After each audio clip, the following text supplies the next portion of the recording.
والصلاة والسلام على سيد الأنبياء والمرسلين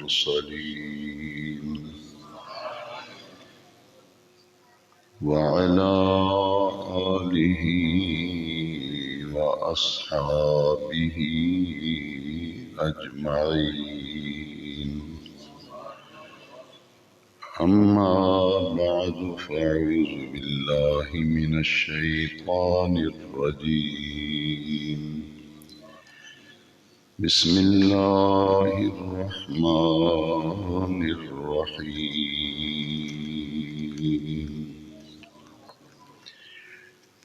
لا تقنطوا من رحمة الله.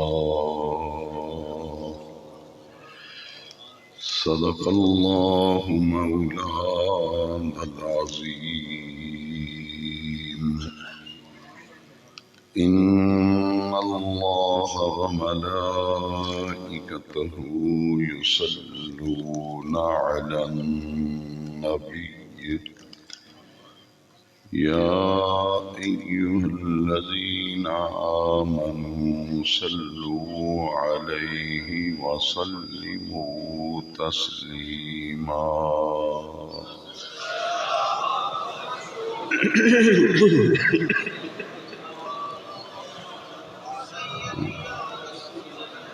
وعلى آلك وأصحابك يا سيدي يا خاتم النبيين.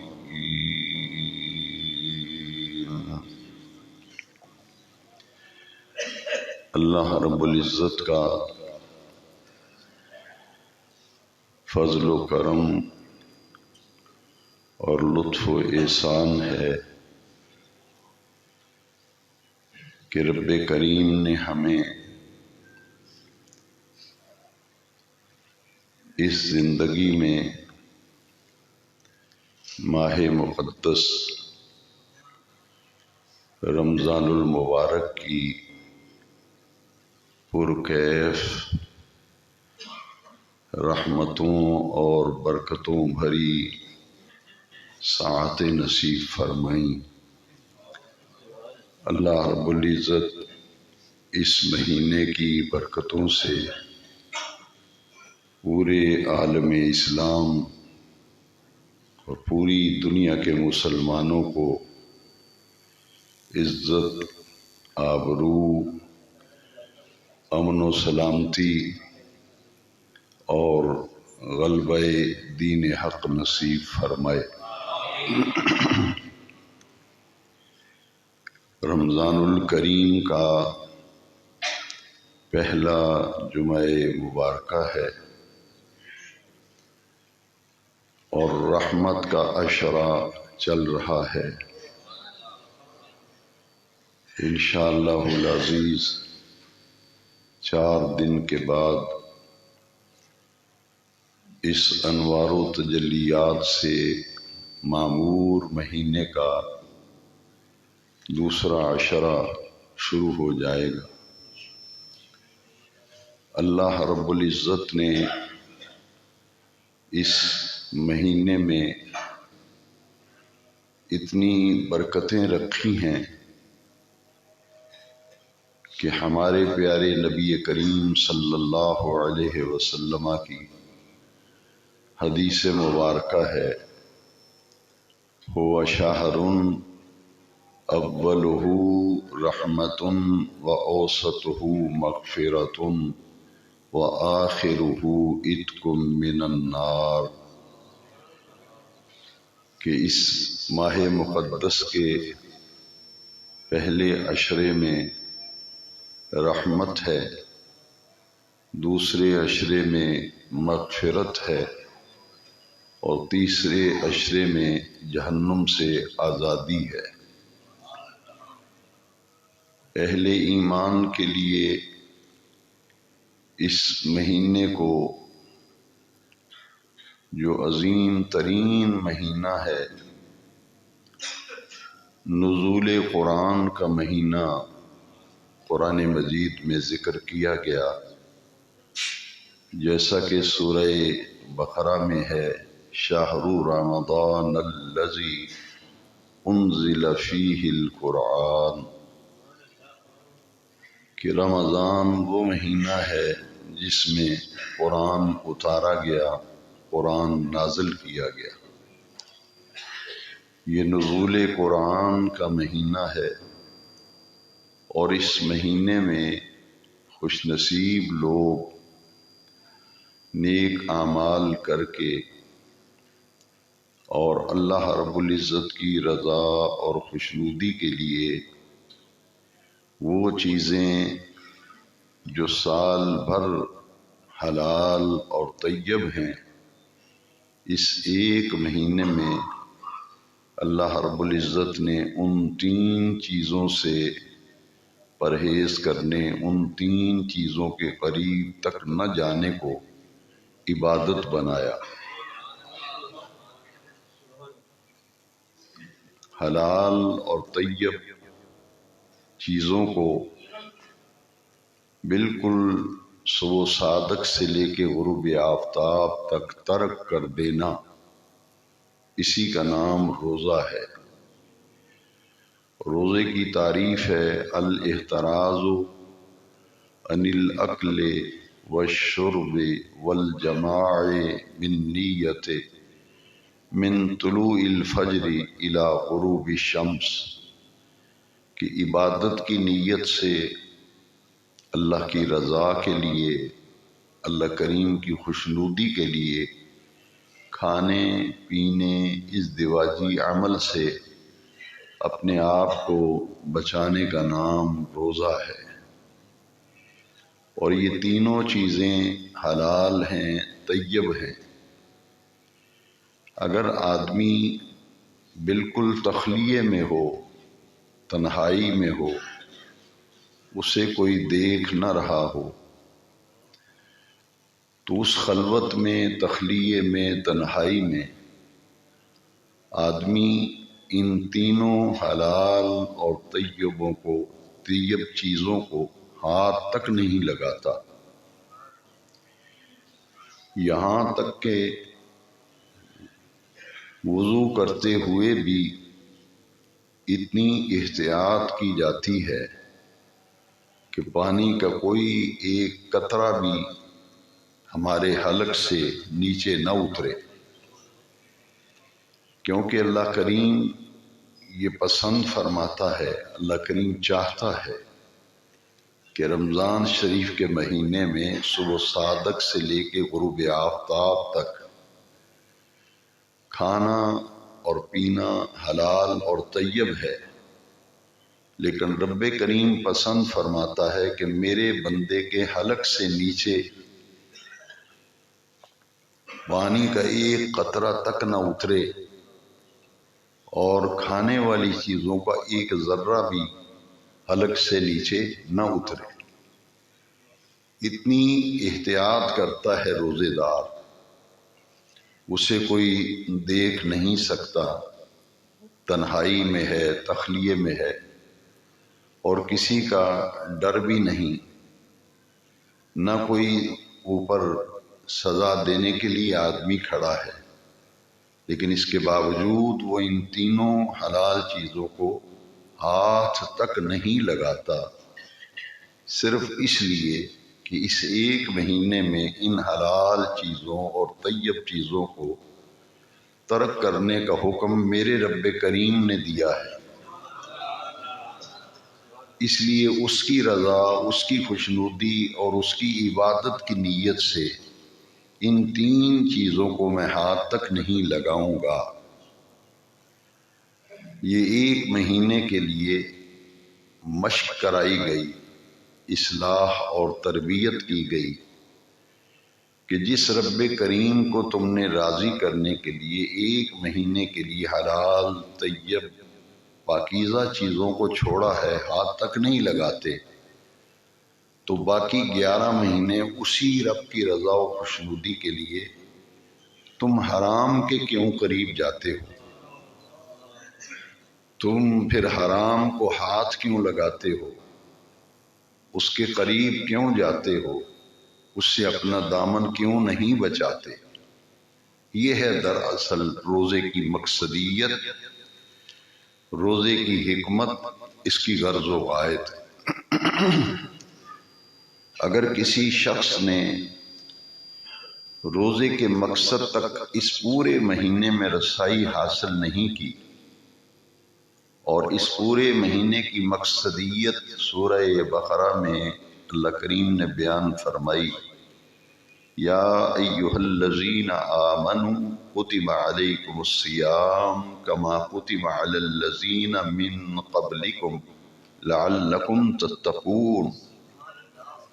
اے ایمان والو، تم پر روزے فرض کیے گئے جیسا کہ تم سے پہلے لوگوں پر فرض کیے گئے، لعلکم تتقون، اس لیے روزے فرض کیے گئے کہ اس امید پر روزے رکھو کہ تمہیں رب کریم کی بارگاہ سے تقوی کی دولت، تقوی کی نعمت حاصل ہو۔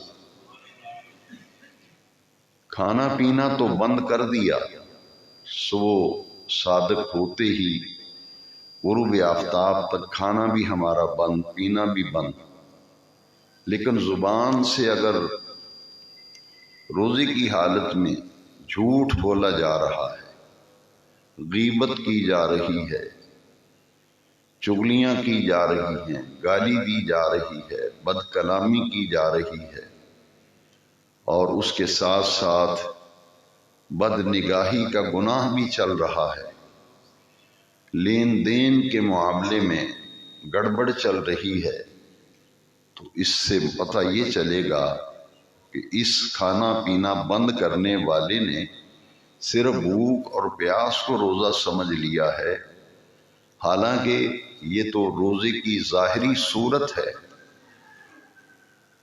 روزے کی ظاہری حالت ہے کہ تینوں حلال چیزوں اور طیب چیزوں کے قریب تک نہیں جا رہا، لیکن اس کا اصل مقصد، اس کا اصل غرض و غایت یہ ہے کہ پھر ان چیزوں کے قریب بھی نہ جائے، اس سے اپنا دامن بچائے جن میں اللہ رب العزت کی ناراضگی ہے یا جن کاموں سے اللہ کریم نے منع فرمایا۔ اس لیے روزے کی حالت میں بہت احتیاط کی ضرورت ہے۔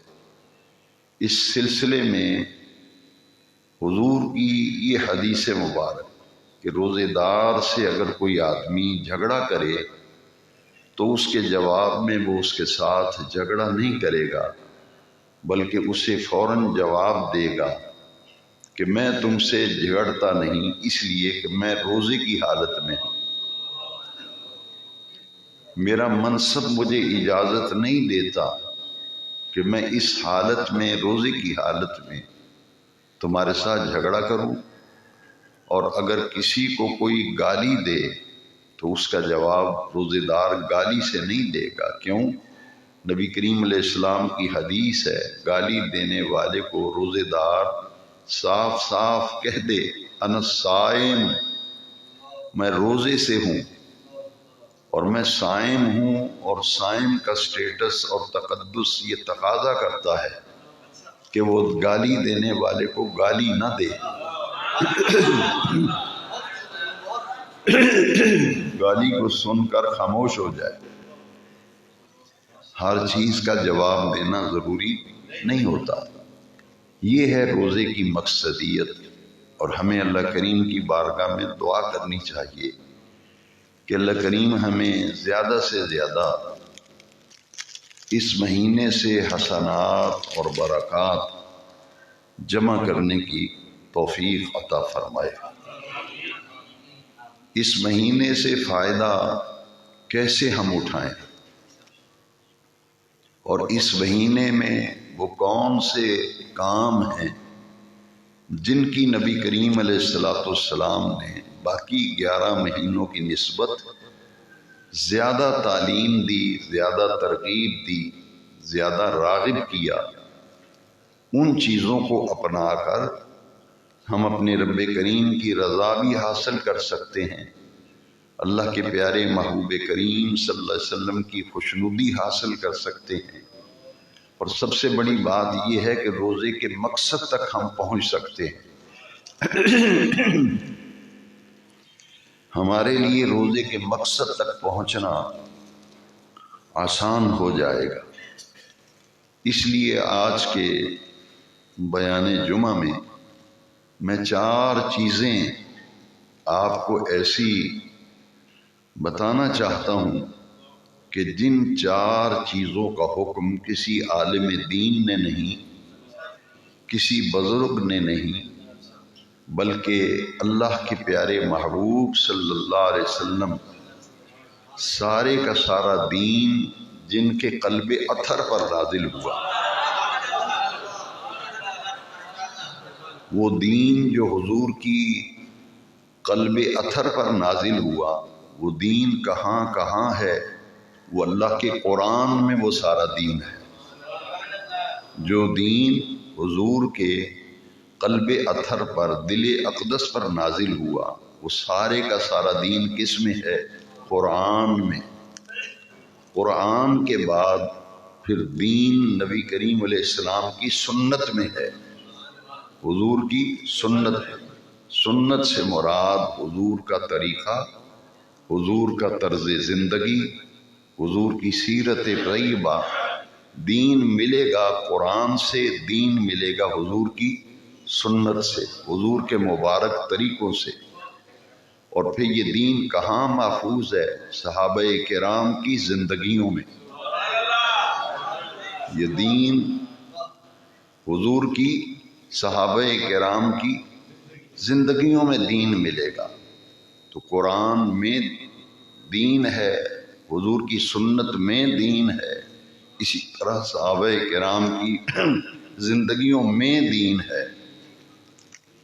اس کے لیے 2 حدیثیں ذہن میں رکھیں۔ یہ جو میں نے کہا کہ دین اگر لینا چاہیں، دین حاصل کرنا چاہیں، وہ کتاب اللہ و سنت رسول اللہ صلی اللہ علیہ وسلم، وہ دین ملے گا اللہ کے قرآن میں اور حضور کی حدیث میں، حضور کی سیرت میں، حضور کی سنت میں، حضور کے مبارک طریقوں میں اور صحابہ کے طریقوں اور طرز زندگی۔ اس کے لیے 2 حدیثیں رہنمائی کرتی ہیں۔ اصحابی کالنجوم بأیہم اقتدیتم اہتدیتم۔ حضور نے ارشاد فرمایا کہ جس راستے پر میں ہوں اس راستے پر میرے صحابہ ہیں۔ اصحابی کالنجوم، صحابہ ستاروں کی مثل ہیں، ستاروں کی مانند ہیں۔ بأیہم اقتدیتم اہتدیتم، جس صحابی کی بھی اقتدا کرو گے، پیروی کرو گے، تو اس کا نتیجہ کیا ملے گا؟ تمہیں ہدایت مل جائے گی، تمہاری ہدایت تک رسائی ہو جائے گی، تم ہدایت کو پالو گے۔ ما انا علیہ و اصحابی، جس راستے پر میں ہوں اور میرے صحابہ ہیں۔ صحابہ کرام کی اہمیت و عظمت کا اندازہ ان دونوں حدیثوں سے آسانی سے لگایا جا سکتا ہے۔ ما انا علیہ و اصحابی، صراط مستقیم اور راہ نجات وہ ہے، حضور نے فرمایا، جس راستے پر میں ہوں اور جس راستے پر میرے صحابہ ہیں، اور ان میں سے جس کی بھی پیروی کرو گے ہدایت پا جاؤ گے۔ علیکم بسنتی و سنت الخلفاء الراشدین المہدیین، تم پر جس طرح میری سنت لازم ہے، میرے خلفاء راشدین کی سنت بھی تم پر لازم ہے۔ تو معلوم یہ ہوا کہ دین سارے کا سارا جسے ہم حاصل کرنا چاہیں تو ہمیں قرآن کی طرف رجوع کرنا ہے، ہمیں حضور کی سنت مبارکہ، حضور کے طریقہ مبارکہ، حضور کی سیرت طیبہ، حضور کی حیات طیبہ کی طرف ہمیں رجوع کرنا ہے۔ اور تیسرا ہے صحابہ کرام کا طرز زندگی اور ان کی مبارک زندگیاں، ان کی مبارک حیات، اس سے ہمیں دین سمجھ میں آئے گا۔ اور اس دین میں یہ روزہ جو ہے، یہ نماز کے بعد سب سے اونچے درجے کی عبادت نماز ہے، اس کے بعد زکوٰۃ ہے، اس کے بعد روزہ ہے۔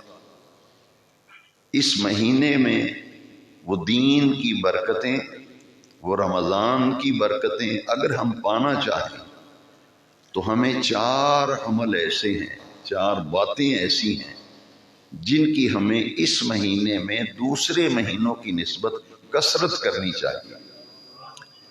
اس کا یہ مطلب اور معنی اور مقصد نہیں کہ دوسرے مہینوں میں ان کاموں کو ترک کر دینا چاہیے، چھوڑ دینا چاہیے، نہیں، بلکہ 11 مہینوں میں بھی یہ کام کریں اور ضرور کریں۔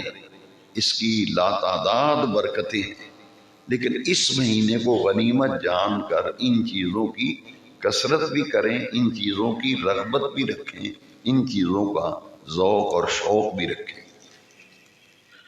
اس سلسلے میں جو پہلا کام ہے وہ کیا ہے؟ 4 باتیں صرف آج عرض کرنی ہیں۔ یوں سمجھ لیں کہ اس مہینے کے 4 تحفے ہیں جو حضور نے اپنی امت کو عطا کیے۔ یہ 4 تحفے نبی کریم علیہ السلام نے اپنی امت کو عطا کیے۔ ان میں پہلی چیز جو ہے سنن ترمذی کی حدیث نمبر 3383 نمبر حدیث ہے، جس میں پہلا تحفہ بیان کیا گیا، پہلی چیز بیان کی گئی۔ حضور پسند فرماتے ہیں کہ میرا کلمہ پڑھنے والا، میرا امتی، میری محبت کا دعوے دار اس مہینے میں یہ 4 کام پوری توجہ، پورے ذوق و شوق، پوری لگن اور پوری محنت سے کرے۔ ان 4 کاموں میں پہلا کام کیا ہے؟ نبی کریم علیہ السلام نے فرمایا، جب تم میں سے کسی کو رمضان شریف کا مہینہ ملے،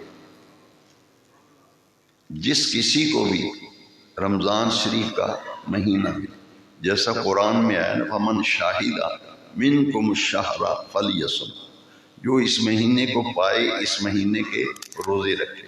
اور حضور فرماتے ہیں جو اس مہینے کو پائے اس کی زندگی میں اسے رمضان مقدس ملے تو اسے کیا کرنا چاہیے؟ کثرت کے ساتھ کلمہ طیبہ پڑھنا چاہیے، کثرت کے ساتھ کلمہ طیبہ پڑھنا چاہیے۔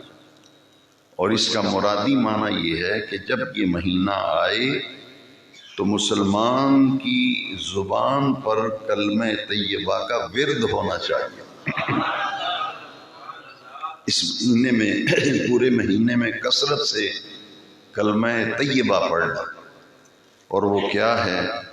نبی کریم علیہ السلام نے فرمایا جب یہ مہینہ آئے تو اپنی زبانوں پر کثرت سے یہ پڑھا کرو، لا الہ الا اللہ، لا الہ الا اللہ، لا الہ الا اللہ، کلمہ طیبہ۔ اور کتنی کثرت سے اس حدیث کی شرح میں محدثین نے لکھا ہے، اتنے شوق اور لگن سے پڑھو کہ پڑھتے پڑھتے تمہاری زبان خاموش ہو جائے، تمہیں اتنا سرور آئے، اتنا کیف آئے۔ کثرت ذکر، وہ کیا ہے؟ کلمہ طیبہ۔ اور اس بات کو سمجھنے کے لیے میں ایک اور حدیث شریف عرض کرتا ہوں جو اسی سنن ترمذی میں ہے کہ حضور نبی کریم علیہ السلام نے، یہ تو اس مہینے میں کرنے کا کام ہے، اس مہینے میں کرنے کا کلمہ طیبہ زیادہ سے زیادہ پڑھنا۔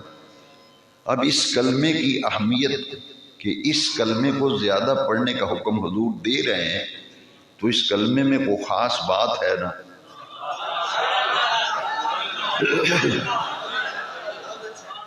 اس کلمے میں کوئی خاص بات، وہ کیا ہے؟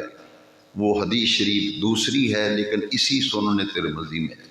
حضور نے فرمایا افضل الذکر لا الہ الا اللہ، افضل الذکر لا الہ وافضل الدعاء الحمدللہ۔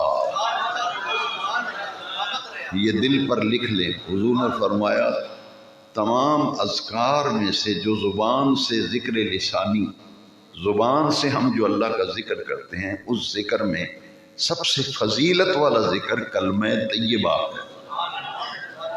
اور جتنی دعائیں ہم اپنے رب سے مانگتے ہیں، جتنی دعائیں مانگتے ہیں، سب سے افضل دعا الحمدللہ،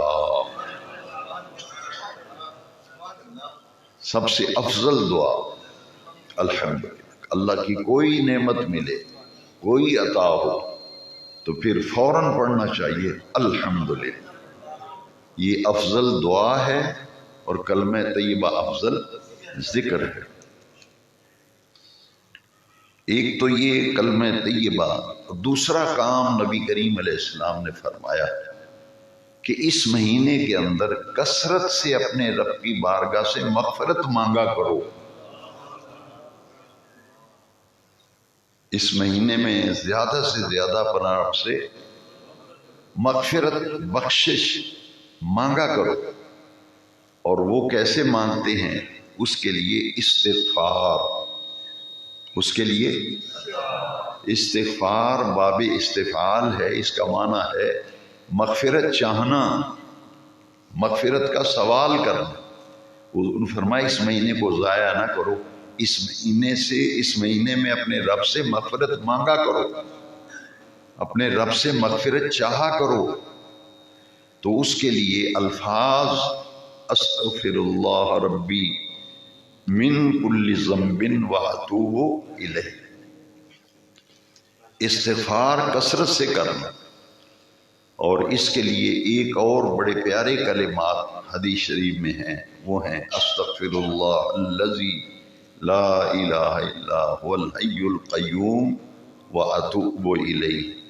یہ یاد کرنے چاہیے، اگر یاد نہ ہوں تو یہ استغفار جو زبان زد خاص و عام ہے، استغفر اللہ ربی من کل ذنب واتوب الیہ، یہ کثرت سے اپنے رب کی بارگاہ میں بخشش مانگنا۔ اس کے لیے ایک آسان عمل کا طریقہ جو حدیث شریف میں ہے، وہ میں نے ایک درس میں بیان کیا ہے، تو آج پھر عرض کرتا ہوں کہ حضور نے فرمایا جب فرض نماز کا سلام پھر جائے، فرض نماز پڑھی ہے، سلام پھیر لیا ہے، تو حضور نے فرمایا ایک مرتبہ، حضور کا خود بھی یہ معمول تھا، طریقہ مبارک تھا کہ حضور ایک مرتبہ پڑھتے اللہ اکبر، اور 3 مرتبہ حضور پڑھتے استغفر اللہ استغفر اللہ استغفر اللہ۔ استغفار کی چونکہ کثرت کا حکم ہے تو پوری زندگی کا معمول بنا دیں کہ فرض نمازوں کے بعد ایک دفعہ اللہ اکبر، 3 مرتبہ استغفر اللہ استغفر اللہ استغفر اللہ۔ یہ کثرت سے بخشش مانگنے کا حضور نے تعلیم دی اور ترغیب دی۔ تو مغفرت و بخشش کا معنی عام فہم زبان میں یہ ہے کہ اپنے رب سے اپنی غلطیوں، اپنی کوتاہیوں، اپنی غفلتوں اور گناہوں کی معافی مانگنا۔ نبی گناہوں سے معصوم ہوتے ہیں، نبی گناہوں سے، جو ہستی پاک سید المعصومین ہیں، صرف معصوم نہیں ہمارے نبی کریم، سید المعصومین، 1.25 لاکھ نبی معصوم ہیں، اور ان 1.25 لاکھ معصوموں کے سردار نبی کریم علیہ السلام۔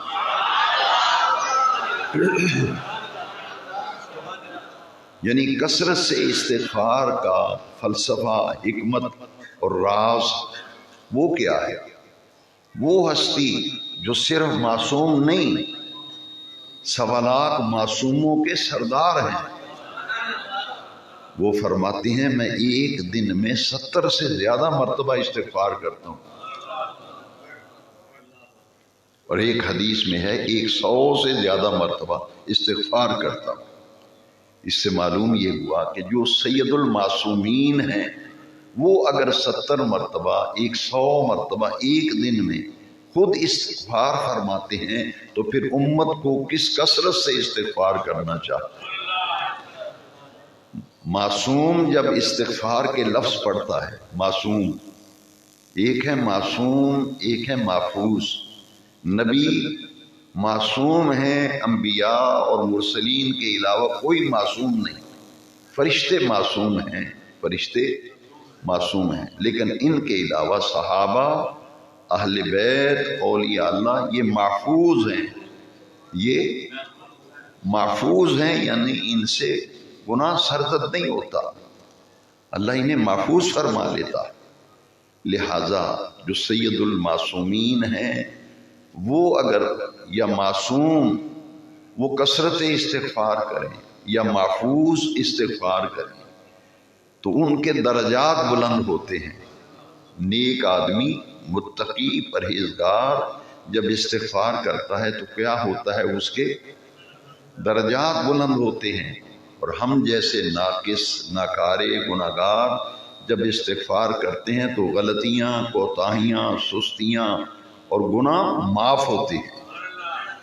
تو پہلی چیز ہے کلمہ طیبہ کا ورد، اور دوسری چیز ہے استغفار جو اس مہینے میں کثرت سے کرنا چاہیے۔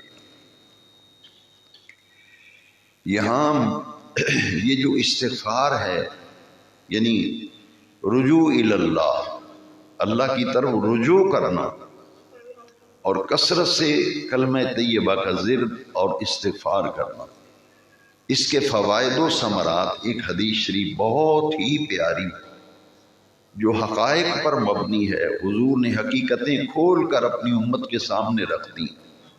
وہ حدیث شریف کی مشہور کتاب ہے مسند ابو یعلا، اس میں حدیث نمبر ہے 2764 نمبر حدیث ہے۔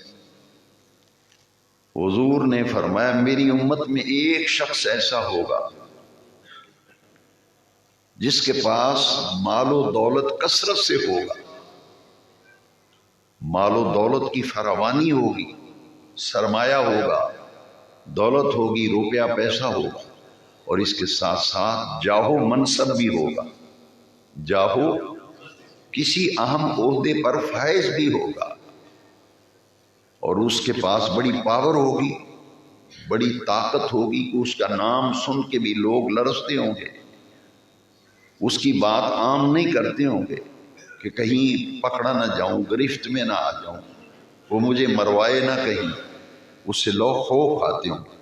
اتنا طاقتور پاورفل آدمی، دولت کے انبار ہیں، زمینیں ہیں، جائیدادیں ہیں، کوٹھیاں ہیں، ملیں ہیں، کارخانے ہیں، کسی چیز کی کمی نہیں، اور جب سماجی طور پر اس کا ایک مقام ہوگا، لوگ اسے بڑا چودھری سمجھتے ہوں گے، اس کے پاس اقتدار بھی ہو، یعنی اتنا کہ اس کے اندر تکبر پیدا ہوگا، اس کے اندر اتنا تکبر آئے گا کہ نماز بھی اس کی چھوٹ جائے گی، وہ کہے گا نماز پڑھنا غریبوں کا کام ہے، جنہیں معاشرے میں کوئی پوچھتا نہیں، مسجدوں میں وہ لوگ جاتے ہیں، اس کی زبان پر یہ جملے نکلتے ہیں کہ مسجد میں وہ لوگ جاتے ہیں جو ماڑے لوگ ہوتے ہیں، فقیر غریب، جن کو معاشرے میں اہمیت ہی کوئی نہیں، وہ مسجد میں جا کے تسبیح لے کے بیٹھ جاتے ہیں۔ تکبر کی وجہ سے وہ ان کو حقیر سمجھے گا جو نمازی لوگ ہیں، اور تکبر کی وجہ سے مسجد میں نہیں آئے گا، کہے گا میں ان کمیوں کے ساتھ صف میں کھڑا ہوں، موچی تیلی نائی یہ صف پہ کھڑے ہیں، میں نمبردار ہوں، چودھری ہوں، میں ایک اہم عہدے پہ ہوں، میں ان کے ساتھ کندھے سے کندھا ملا کے میری شان کے لائق ہوں، اس قدر اس پہ تکبر غالب ہو جائے گا۔ پھر اللہ کریم کا کرم کیسے ظاہر ہوگا، ایک وقت آئے گا اقتدار ہاتھ سے نکل جائے گا، سدا بادشاہی رب کی ہے، ملک کے کسی اہم عہدے پہ ہو، پریزیڈنٹ ہو، پرائم منسٹر ہو، چیف منسٹر ہو، یا عام منسٹر ہو، بلدیہ کا چیئرمین ہو، یہ سدا تو نہیں رہتے نا۔ تو حضور نے فرمایا ایک وقت اس بندے پہ ایسا آئے گا کہ اقتدار اس کے ہاتھ سے نکل جائے گا، وہ جس کے نام سے لوگ لرزتے تھے اب گلیوں میں مارا مارا پھرتا ہے، کوئی پوچھتا ہی نہیں، اس پر ایک وقت ایسا آئے گا پھرتے ہیں میر خار، کوئی پوچھتا ہی نہیں، پھر یہ حالت ہوگی۔ پھر ایسے اس کی عمر جو ہے بڑھتی جائے گی، نتیجہ یہ نکلے گا کہ نظر کمزور، گھٹنوں میں درد، چلا نہیں جاتا، کمر جھکنا شروع ہو جائے گی، وہ طاقت نہیں رہے گی، دل میں وہ طاقت نہیں رہے گی، معدے میں وہ طاقت نہیں رہے گی، سوچ کی وہ بات ہی نہیں رہے گی، مزمحل اس کے قواعد جسمانی وہ مزمحل ہونا شروع ہو جائیں گے، کمزوری آنا شروع ہو جائے گی۔ نتیجہ یہ نکلے گا کہ کسی آدمی کو کہتا ہے مجھے پانی پلاؤ تو کوئی اسے پانی نہیں پلاتا، وہ جو کسی کو قریب پھٹکنے نہیں دیتا تھا، چار چار چوکیدار کھڑے ہوئے تھے، گن مین تھے کہ نہیں صاحب نہیں مل سکتا اس وقت، ایک وقت آئے گا خود لاٹھی پکڑ کے دکانوں پہ جائے گا، یار تھوڑی سی چائے پلا دے، یار پانی پلا دے، یہ حالت ہو جائے گی۔ پھر آہستہ آہستہ یہ ہوگا کہ بیمار ہو جائے گا، اور جب بیمار ہوگا چارپائی پہ پڑ جائے گا، اولاد بھی دور بھاگے گی، اس شخص سے اولاد بھی دور بھاگے، ابا ساڑھے کو نہیں سانبھیا جاتا، یہ کو سمیل لاؤں، پھر وہ وقت آئے گا۔ دیکھیے اللہ کی رحمت پھر کیسے گھیرتی ہے۔ وہ ایک دن چارپائی پہ لیٹا ہوا ہوگا، بیماری نے اسے جکڑ دیا ہوگا، کوئی سہارا نہیں ہوگا، اولاد بھی چھوڑ جائے گی، بیوی بھی کہے گی مجھے اس سے بدبو آتی ہے، پھر نوکر رکھنا پڑے گا جو ابا جان کی خدمت کیا کرے، یہ حالت ہو جائے گی۔ ایک دن اس کو سوچ آ جائے گی، یہ بھی اس کے کرم سے کہ میں تو ساری زندگی غفلت میں رہا، میرا حقیقی مالک اس وقت اگر کوئی میری دستگیری کرے گا تو وہ میرا رب کریم ہے، میں تو ساری زندگی نافرمانیوں میں گزارتی، تکبر میں گزارتی، غرور میں، اللہ سے دوری، مسجد سے دوری، قرآن سے دوری، دین سے دوری، غفلت، نیک لوگوں نمازیوں کو حقیر سمجھتا تھا۔ جب اس کے دل میں خیال آئے گا تو وہ اٹھتا ہے گرتا ہے، اٹھتا ہے گرتا ہے، صحیح کھڑا ہی نہیں ہوا جاتا، وہ وضو کرے گا، وضو کر کے مصلی بچھائے گا کہ میری آخری امید تو اب رب کی ذات ہے، اب اس وقت میں میرے کوئی کام نہیں ہے، اولاد بھی چھوڑ گئی، جو میرے خاطر جوتے گھساتے تھے، گاڑیاں میرے پیچھے پیچھے دوڑاتے تھے، ساتھ بازو پکڑ کے تصویریں کھنچواتے تھے، اخباروں میں چھپاتے تھے، بڑے بڑے اشتہار دیتے تھے، سب مجھے چھوڑ گئے، اب مجھے کون سہارا دے گا؟ ایک رب دے گا۔ یہ حدیث شریف ہے مسند ابو یعلا میں 2764 نمبر۔ وضو کر کے وہ اللہ کے حضور نماز کے لیے جب قیام کرے گا، اللہ اکبر، پہلی نماز اس نے پڑھی ہے، پھر وہ رکوع میں گیا ہے، اس کے آنسو آ گئے، جن کی خاطر میں سب کچھ کرتا تھا سبھی چھوڑ گئے، اولاد بھی چھوڑ گئی، بھائی بھی چھوڑ گئے، رشتہ دار بھی نفرت کرتے ہیں، نہیں ادھر دماغ نہیں کم کرتا، جان دا فائدہ ہی نہیں، پتہ کی لینا انہوں تے گل کرن دا نہیں پتا، اس طرح کا ماحول پھر آتا ہے۔ آپ نے بھی دیکھا ہوگا یہ ماحول آتا ہے بعض لوگوں کا، پھر وہ سمع اللہ لمن حمدہ کہہ کر کھڑا ہوگا، جب سجدے میں جائے گا اس کے آنسو آ جائیں گے، وہ پھر 3 مرتبہ پڑھے گا سبحان ربی الاعلی، سبحان ربی الاعلی، سبحان ربی الاعلی۔ جب وہ عبادت، نماز، اللہ کی تسبیح بیان کرے گا، سلام پھیرے کے رو پڑے گا، وہ پڑھے گا اللہ اکبر، استغفر اللہ استغفر اللہ استغفر اللہ، اللہ کی رحمت جوش میں آئے گی کہ صبح کا بھولا ہوا شام کو گھر آ جائے تو بھولا ہوا نہیں کہتے۔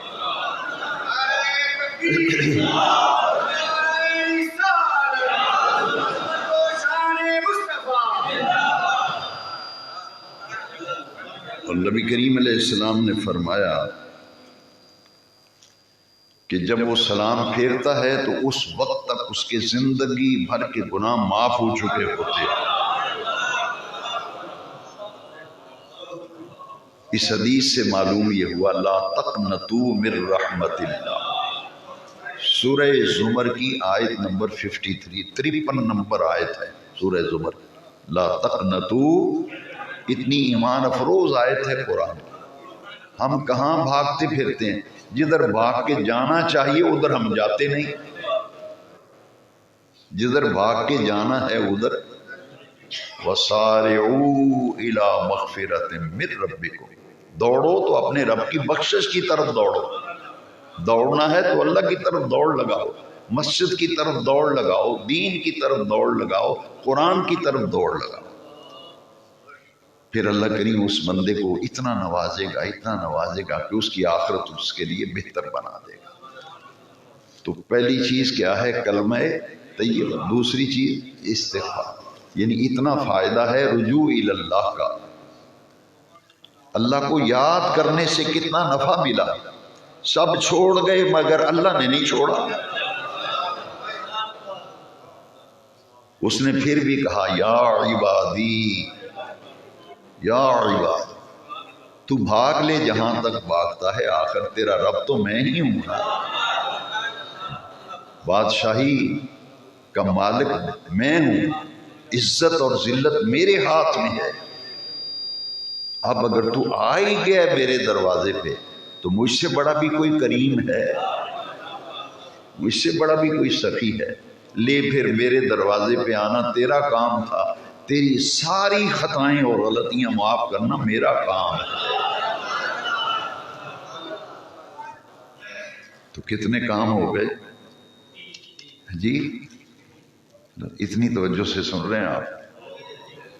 نہیں، میرے خیال میں کہ آپ کی توجہ یہ ہے کہ تقریر ختم ہو، جمعہ پڑھیں، گھر جائیں. آپ کو پوری تقریر سنائی، آپ کو پتہ ہی نہیں کتنی باتیں بیان کی ہے جی. سارے اپنی اپنی سمجھ کے مطابق بولیں. اچھا، کوئی کہتا ہے 3، کوئی کہتا ہے 2. نہیں، میں نے تو صرف 2 چیزیں بیان کی، کلمہ طیبہ اور لو جی 2 چیزیں. اور جتنی توجہ سے سن رہے ہیں وہ سمجھ آ گئی. بہرحال میں نے تو بیان کرنا ہی ہے، ایک پیغام ہے تو آپ تک پہنچانا ہے. 4 تحفے ہیں جو حضور نے دیے ہیں. یہ 4 تحفے حضور نے دیے کس کو؟ اپنی امت کو. چلو آئیے ختم کرتے ہیں. 2 چیزیں ہیں. اللہ تعالیٰ کی بارگاہ سے جنت مانگنا. یہ میں نے سمجھانے کے لیے لفظ بولا ہے. حدیث میں اس کے لیے طلب جنت کا لفظ آیا. جنت طلب کرنا، اللہ سے جنت مانگا. جیسے ہم کہتے ہیں نا، یار میں نے کدھروں چائے لے آ کے پیاؤ. کوئی آدمی کہے یار 11 بجے ہیں رات کے، اس وقت تو ہوٹل بند ہو، کہاں؟ کہتا نہیں کدھروں لے آ. اس کے طلب ہوتی ہے نا، چائے پینے کی طلب. کوئی ٹھنڈا پانی لے آ، یار یہ ٹھنڈا نہیں، طلب. تو طلب ہونی چاہیے نا. حضور نے فرمایا اگر طلب رکھنی ہے تو جنت کی رکھو اپنے پاس. اور وہ اس مہینے میں کرنے کا پہلا کام کلمہ طیبہ کی کثرت، دوسرا کام کثرت سے استغفار، تیسرا کام کثرت سے طلب جنت. اس کے لیے بہت چھوٹے سے 2 لفظ ہیں جنت طلب کرنے کے لیے جو پڑھنے ہیں اس مہینے میں. ایک کلمہ طیبہ، ایک استغفار، ایک ہے اللہم انی اسألک الجنہ. اللہم انی اسألک الجنہ، یا اللہ میں تجھ سے جنت مانگتا ہوں، تجھ سے جنت کا سوال کرتا ہوں. تیسری چیز ہوگی. اور چوتھی چیز کیا ہے؟ چوتھی چیز ہے کہ اللہ کے عذاب سے اللہ کے اور دوزخ سے پناہ مانگنا. دوزخ اور عذاب الہی، اللہ کا عذاب. ان عذابی لشدید، ان بطش ربک لشدید. اللہ کی پکڑ بڑی سخت ہے. جب وہ ڈھیل دیتا ہے نا رسی، کر لے جو کرنا ہے، کہاں تک بھاگتا ہے. پھر جب وقت آتا ہے ان بطش ربک لشدید، تیرے رب کی گرفت تو پکڑ بڑی سخت ہے. پھر تجھے کون کیسے نکلے گا اللہ کی گرفت سے؟ اس طرح دوزخ، آگ، عذاب الہی، اس سے اللہ کی پناہ مانگنا، یہ 4 کام. اس کے لیے 2 لفظ اکٹھے میں عرض کرتا ہوں. وہ کیا ہے؟ اللہم انی اسألک الجنہ. دوسرا لفظ ہے اللہم اجرنی من النار. یہ اللہم اجرنی من النار اتنا پاورفل وظیفہ ہے، اتنا پاورفل وظیفہ ہے. جو بندہ کثرت سے پڑھتا ہے، جہنم کہتی ہے یا اللہ اس بندے کو مجھ سے بچا.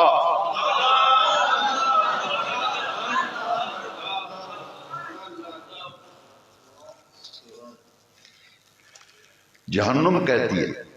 تو کتنی برکتیں اس کلمے میں. وہ کلمہ کون سا ہے؟ اللہم. کوئی ٹائم لگا ہے پڑھنے میں؟ نہیں ٹائم ہی نہیں ملتا سانوں تو ٹائم ہی نہیں ملتا یار وہ ٹائم لگا ہے لو جی فائدہ اتنا ہے فرمایا جو پڑھتا ہے نا اللہم اجرنی دوزخ کہتی ہے یا اللہ اس بندے کو بچا جو یہ پڑھ رہا ہے اس کو مجھ سے بچا اللہ مجھے اور آپ کو عمل کی توفیق دے